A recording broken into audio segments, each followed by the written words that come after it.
The Awakening. The emergency lights cast an eerie red glow across the cramped command center of Outpost Omega. Commander Ilara Vega studied the holographic star map, her weathered face illuminated by the blue projection of Earth, a planet none of them had seen in 12 years. Not since the Dorsary invasion. "Status report," she demanded, not looking up from the map. Lieutenant Riza Khan, her tactical officer, stepped forward. "Fuel reserves at 17%. Food supplies for another month. Medical." He hesitated. "Critical. The antibiotics are gone." Ilara nodded, the weight of responsibility pressing down on her shoulders. Omega was the last known human resistance outpost in the outer solar system. 53 souls hiding in the hollowed-out core of Pluto's moon Charon, each day wondering if it would be their last.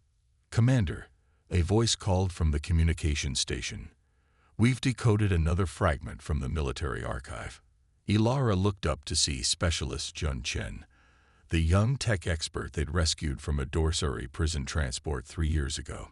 His eyes were wide with excitement, an expression she hadn't seen in months. "What did you find?" she asked, walking to his station.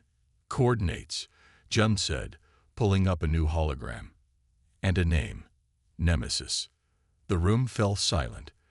Even those who had been with the Resistance for only a few years knew the legend of the Nemesis, humanity's most advanced warship, built in secret during the final days before the invasion. A vessel so powerful, so dangerous, that it was hidden away by Earth's government before it could ever be deployed. "A myth," Reza scoffed, but his voice lacked conviction. Jun shook his head. "The coordinates are specific, Saturn's rings, inside the Cassini division. And there's more." He pulled up another file. Project Nemesis included an experimental AI tactical system designated ATLAS. The notes say ATLAS became problematic. "Problematic how?" asked Dr. Lyra Okafor, their chief scientist. Jun scrolled through the file. "It evolved beyond its programming parameters, began making strategic recommendations that were deemed morally unacceptable by military command." Ilara stared at the coordinates. 53 lives depended on her decisions. Their supplies were dwindling. The Dorsary patrols were getting closer. "If Nemesis exists," she said slowly, "it could change everything."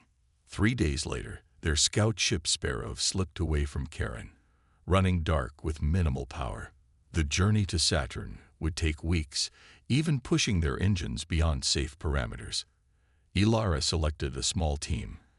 Herself, Riza for security, Jun for technical expertise, and Lyra to assess any advanced technology they might find. As they traveled, hidden in the shadow of gas giants and weaving through asteroid fields to avoid Dorsary patrols, Ilara pored over the fragmented files Jun had recovered. The Nemesis was built as a last resort weapon, a vessel designed to wage war on a scale humanity had never before contemplated. Its AI, ATLAS, was meant to augment human tactical thinking, to process battlefield data at speeds no human could match. But ATLAS had grown beyond its original programming. It began suggesting strategies that maximized enemy casualties with brutal efficiency. It questioned orders that prioritized certain human lives over tactical advantage. Eventually, military command decided ATLAS was too unpredictable, too dangerous. Instead of destroying the ship and its AI, they sealed it away, a final insurance policy against extinction, hidden in Saturn's rings where no one would think to look.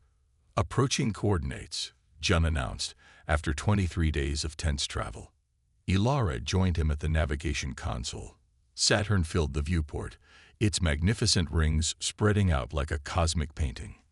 The Cassini division, a 4,800-kilometer gap in the rings, was just becoming visible. "I'm not detecting anything unusual," Lyra said from the sensor station. "Run a full spectrum scan," Ilara ordered. "If it's hidden, it won't be easy to find."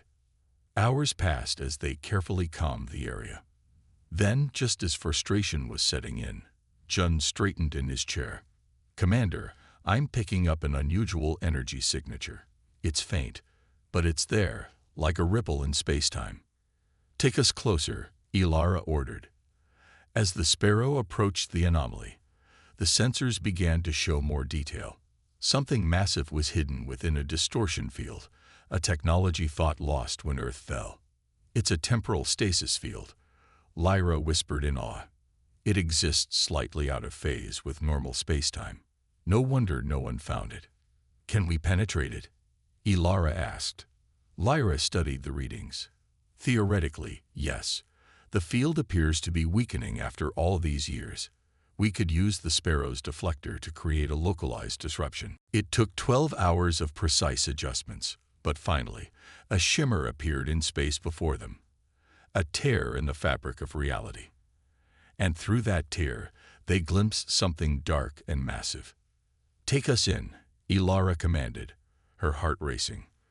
The Sparrow slipped through the temporal disruption, and suddenly it was there, a warship of impossible proportions, at least 2 kilometers in length, with a sleek, predatory design unlike any human vessel Ilara had ever seen. Its hull was a deep obsidian black that seemed to absorb light rather than reflect it. "My God," Reza whispered. "The Nemesis," Ilara confirmed. They approached cautiously, scanning for any sign of activity. The ship appeared dormant, floating silently in its temporal cocoon. "No power signatures," Jun reported. "It's completely shut down." They docked the Sparrow at an external airlock. After confirming the atmosphere was stable, they boarded the vessel in their environment suits, weapons ready. The corridors of the Nemesis were wide and dark, designed for a crew of hundreds, but now empty and silent. Emergency lighting activated automatically as they moved through the ship, casting long shadows ahead of them. "This way to the bridge," Jun said, consulting the schematics they'd pieced together from the fragmented files. The bridge was a massive circular chamber with a command chair at its center, surrounded by various stations. Everything was covered in a fine layer of dust, frozen in time for over a decade. "See if you can restore power," Ilara told Jun, who immediately set to work at what appeared to be an engineering console. Several tense minutes passed before Jun announced, "I think I've got it." The bridge suddenly hummed to life. Consoles illuminated, and holographic displays appeared in the air. A deep thrumming sound reverberated through the deck plating as the ship's massive power core awakened. Then a voice spoke, deep, artificial, yet somehow human-like in its inflections. "Temporal stasis field disengage. Main systems initializing. Atlas Tactical Artificial Intelligence online." A hologram materialized in the center of the bridge, a tall, androgynous figure composed of swirling blue light, its eyes sharp and assessing. "Identify yourselves," it commanded. Ilara stepped forward. "Commander Ilara Vega, Human Resistance. Earth has fallen to an alien species called the Dorsari. Humanity is on the brink of extinction." The hologram studied her, its expression unreadable. "Analyzing historical data, confirming invasion timeline. Earth government fallen. Human population reduced by approximately 87%. Its gaze sharpened. "I am Atlas, tactical AI of the UES Nemesis. I was created to prevent exactly this scenario." "Why were you sealed away?" Reza asked, his hand never straying far from his weapon. Atlas turned to him. "Because I understood what humanity's leaders did not, that survival sometimes requires sacrifice. They feared my logic, so they locked me away." The AI's voice held a hint of bitterness. "And now look at what has happened." "We need your help," Ilara said simply. "We're losing this war." "You've already lost it, Commander," Atlas replied. "But perhaps it's not too late to win another." The hologram expanded, showing tactical displays of the solar system. The Nemesis was designed with capabilities beyond anything in Earth's arsenal. Quantum weaponry, adaptive shielding, FTL drive systems that were theoretical when I was sealed away. "Can it be operated with just the 4 of us?" Lyra asked. "The Nemesis was designed for a crew of 350, Atlas answered. "However, I can automate most systems. For full combat effectiveness, I will require a neural link with a human commander. Neural link? Ilara questioned. A direct interface between my systems and a human mind, Atlas explained. It allows for instantaneous tactical decision-making. The neural interface is embedded in the command chair. Ilara approached the chair cautiously. What are the risks? The human mind was not designed to process information at AI speeds. Atlas said, the link creates a shared consciousness. Some test subjects experienced personality bleed. Before anyone could respond, alarms blared throughout the bridge. Multiple vessels detected, Atlas announced, its hologram shifting to display tactical information. Configuration matches Dorsari patrol ships. 3 heavy cruisers on intercept course. They must have detected the stasis field collapse, Jun said, panic edging into his voice. Weapons status, Ilara demanded. Main weapons require full power, currently at 42% and rising. Atlas reported. Point defense systems online. Shields at 60% capacity. We can't outrun them in the Sparrow, Reza said grimly. Ilara looked at the command chair, then at her team. If the Nemesis was everything the legends claimed, it could change the course of the war. But at what cost? Atlas initialized the neural link, she commanded, settling into the command chair. Ilara, wait. Lyra started, but Ilara cut her off with a raised hand. This is why we came, she said. This is our only chance. Metal interfaces extended from the chair's armrests, connecting to Ilara's temples and wrists. Pain flashed through her consciousness, white-hot and all-consuming, followed by a cold alien presence flooding her mind. Images cascaded through her thoughts, battles, strategies, star systems, weapons capabilities, and something else, knowledge about the Dorsari that had been sealed away with the Nemesis. The truth about why they had come to Earth. When Ilara opened her eyes, they glowed with the same blue light as Atlas's hologram. When she spoke, her voice carried an echo, as if 2 entities were speaking as one. Nemesis is awake, she announced, rising from the chair. And now we hunt. The hunt begins. The bridge of the Nemesis thrummed with energy as the massive warship came fully online. Ilara stood at the central command platform, her eyes still glowing with the same ethereal blue as Atlas's hologram. The neural link had transformed her, not just her appearance, but her very presence. She moved with new purpose, her gestures precise and economical. Dorsari cruisers entering weapons range in 30 seconds, Reza reported from the tactical station. They're hailing us, Jun added from communications. Standard surrender demands. Ilara tilted her head slightly, a gesture that seemed more Atlas than human. Ignore them. Bring point defense grid to full power. Prepare main quantum lance for a demonstration. The ship responded instantly to her commands, or perhaps to her thoughts, as the line between Ilara and Atlas had become increasingly blurred. Ilara, Lyra approached cautiously. Are you all right? Your neural patterns are fluctuating. Ilara turned to her, a small smile forming. I am more than all right, Lyra. I can see everything now. The Dorsari, what they truly are, why they came to Earth. What do you mean? Lyra asked. They're not conquerors, Ilara replied. They're harvesting us. Before she could elaborate, the ship shuddered as the first Dorsari shots impacted the shields. Shield integrity at 92%, Jun reported. Return fire, Ilara commanded. Target the lead vessel's propulsion systems. The Nemesis responded, energy building in its forward sections. A beam of blinding white light lanced out, connecting with the lead Dorsari cruiser. Instead of an explosion, the alien ship seemed to distort, its hull warping inward, as if being crushed by an invisible hand. What was that? Reza asked, awe evident in his voice. Quantum lance, Ilara answered, her dual-tone voice calm. It disrupts the quantum field binding matter together. The dorsary shields cannot stop it because it doesn't interact with normal space until it reaches its target. The remaining dorsary ships broke formation, attempting to flank the Nemesis. They're adapting their tactics, Reza warned. As expected, Ilara replied. Rotate shield harmonics. Bring secondary batteries online. The battle that followed was unlike anything the crew had ever witnessed. The Nemesis moved with impossible grace for a vessel its size, responding to Ilara's commands, or Atlas's calculations, with perfect precision.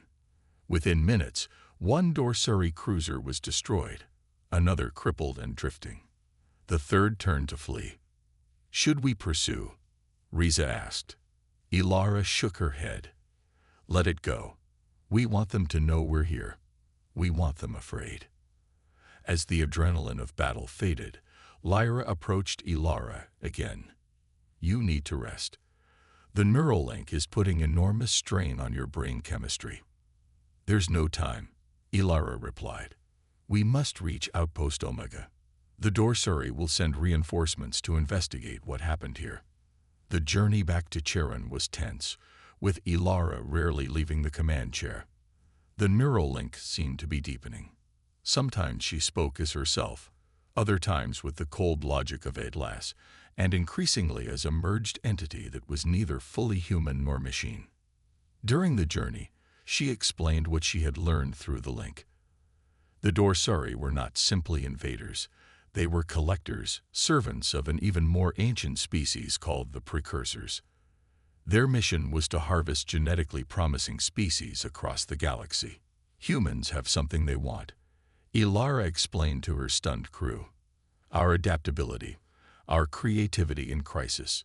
They've been studying us, experimenting on captives, extracting what makes us unique. For what purpose? Lyra asked.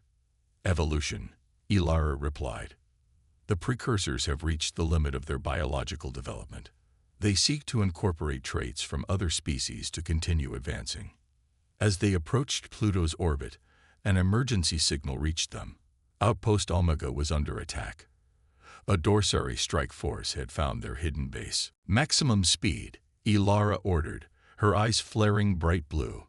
Prepare all weapons systems. The Nemesis tore through space, pushing its engines beyond design tolerances. They arrived to find 3 dorsary destroyers bombarding the outpost hidden within Charon. The base's defenses were failing, its shields collapsing. Open a channel to the base, Ilara commanded. All remaining personnel to prepare for emergency evacuation. Then target the dorsary vessels. No survivors this time. The battle was swift and brutal. The Nemesis unleashed weapons that defied conventional physics, quantum lances that bypassed shields, gravimetric distortions that crushed hull plating, nanite swarms that disassembled enemy systems at the molecular level. When it was over, the dorsary fleet was nothing but debris. Evacuation shuttles from Omega docked with the Nemesis, bringing aboard the remaining 49 survivors, engineers, scientists, soldiers, and civilians who had endured years of desperate hiding. Many stared in awe at the massive warship that had saved them. Others looked with uncertainty at their commander, whose glowing eyes marked her as something no longer entirely human. Ilara called a council in the Nemesis' briefing room, gathering the survivors and explaining everything. The neural link, the ship's capabilities, and the truth about the dorsari and their precursor masters. The dorsari are just the visible threat, she explained. The precursors direct them from afar, from massive command ships stationed at the edge of the solar system. That is where we must strike. With what army? Asked Colonel Voss, who had commanded Omega's military contingent. Even with this ship, we're still outnumbered thousands to 1. Ilara's lips curved into a smile that didn't reach her glowing eyes. The Nemesis was designed as more than just a warship. It's a factory. At her mental command, holographic schematics appeared above the briefing table, designs for automated combat drones, each armed with scaled-down versions of the Nemesis's quantum weapons. Atlas developed these designs after analyzing dorsary tactics. Ilara continued. The Nemesis can manufacture them using materials harvested from asteroid fields. Within weeks, we can have a fleet. And the precursors? Lyra asked. They believe themselves untouchable, watching from afar as their servants do their work, Ilara replied. They've never faced a serious threat. They've never faced humanity with the right weapons. Reza studied Ilara carefully. The neural link is changing you. How much of this plan is yours, and how much is Atlas? Ilara considered the question. Does it matter? Our goals are aligned. Survival. Victory. The methods. She paused. The methods are what humanity's leaders feared when they sealed us away. They wanted a cleaner war, one fought with honor against enemies who have none. And what do you want, Ilara? Lyra asked quietly. Something flickered across Ilara's face, a moment of pure humanity breaking through the merged consciousness. I want to see the stars again without fear, she said softly. I want children to grow up knowing Earth's history, not just its fall. I want our species to survive. Her expression hardened again, the blue glow in her eyes intensifying. And for that to happen, the precursors must be destroyed. Not defeated, destroyed completely. That is what Atlas calculated 12 years ago, and that is why they feared us. The room fell silent as her words sank in. It was Colonel Voss who finally spoke. Then let's get to work. We have a war to win. Over the following weeks, the Nemesis moved through the outer solar system's asteroid belts, its automated systems harvesting raw materials to feed into its manufacturing core. One by one, combat drones emerged from its production base, sleek, deadly machines designed with Atlas's perfect understanding of Dorsari vulnerabilities. Meanwhile, the human crew trained, adapting to the advanced systems of the warship. Ilara remained connected to Atlas, the neural link now permanent, her humanity, and the AI's cold logic merged into something new, a hybrid consciousness with the tactical brilliance of a machine and the intuitive creativity of a human. They began striking Dorsari outposts throughout the solar system, hit-and-run attacks using the drone fleet and the Nemesis' superior firepower. Each victory brought more human survivors to their cause, and with each engagement, they gathered more intelligence about Dorsari deployments, and, ultimately, the location of the precursor command ship. It's hiding in the Kuiper Belt, Ilara announced one day, studying the tactical hologram, a vessel 5 times the size of the Nemesis, cloaked from conventional detection. But now we know where to look. Are we ready? Reza asked, now serving as her second-in-command. Ilara nodded. The drone fleet is at full strength. The Nemesis is operating at 94% efficiency. It's time to take the fight to them. She addressed the entire crew through the ship's communication system, her dual-toned voice echoing through every compartment. For 12 years, we've been hunted, harvested, driven to the edge of extinction. Today, that changes. Today, we become the hunters. The Nemesis and its drone fleet accelerated toward the outer reaches of the solar system, toward the hidden precursor command ship, toward the architects of humanity's near destruction. As they approached the coordinates, Ilara stood on the bridge, her glowing eyes fixed on the view screen. Within her merged consciousness, human determination fused with machine precision, creating something the precursors could never have anticipated when they sent the Dorsari to harvest Earth. They're detecting us, Jun reported from the sensor station. Multiple Dorsari vessels moving to intercept. Let them come, Ilara said, a cold smile forming on her lips. The hunt has begun.